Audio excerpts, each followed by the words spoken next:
ഇതാണ് നീർദോശ. ഇത് വെള്ളം പോലെ ആണ് ഇതിൻ്റെ മാവ് ഇരിക്കുന്നത്. അതുകൊണ്ടാണ് അതിനെ നീർദോശ എന്ന് പറയുന്നത്. നീരെന്ന് പറഞ്ഞാൽ കന്നഡയിലാണോ തെലുഗുവിലാണോ വെള്ളം എന്നാണ് അർത്ഥം. വെള്ളം പോലെ ഇരിക്കുന്ന ദോശ.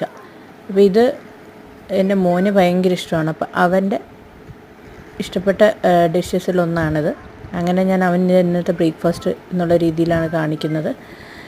ഇത് ഉണ്ടാക്കാൻ വളരെ സിമ്പിളാണ്. നമുക്ക് അരിപ്പൊടി അല്ലെങ്കിൽ അരി തലേ ദിവസം കുതിർത്ത് വെച്ചിട്ട് അതിനെ രാവിലെ നന്നായിട്ട് അരച്ചാലും മതി. അതല്ലെന്നുണ്ടെങ്കിൽ അരിപ്പൊടി ഉപയോഗിക്കുക. എന്നിട്ട് തേങ്ങയും ജീരകവും കൂടെ നല്ല മഷി പോലെ അരച്ചെടുക്കുക.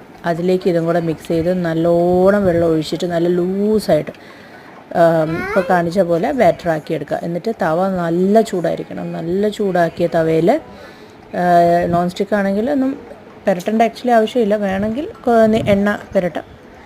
ബട്ടറോ നെയ്യോ ഇട്ടിട്ട് ചുട്ടെടുക്കുക. സിമ്പിൾ.